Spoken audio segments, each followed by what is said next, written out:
First, we do this multiplication 2 over 7 times 7. We can easily cancel this 7 and this 7. So here we have just 2. And 8 divided by 2 equals 4. But this answer is not correct. Because according to the order of operations, multiplication and division have equal priority and we have to work from left to right. So here, first we have to do this division, then this multiplication. If we do this multiplication before this division, it is wrong.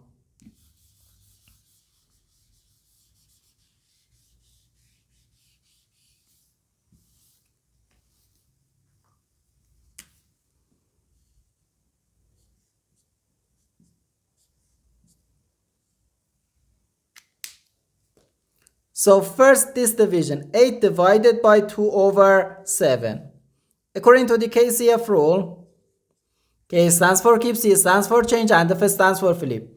We can write keep the first fraction, change division to multiplication, and flip the second fraction.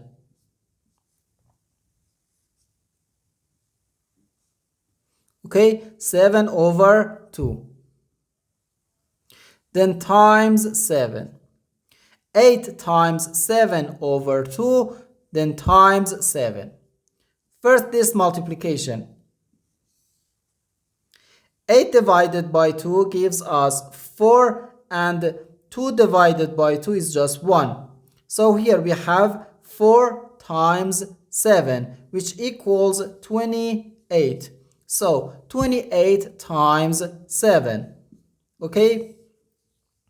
7 times 8 gives us 56. We write 6 here and carry 5 here.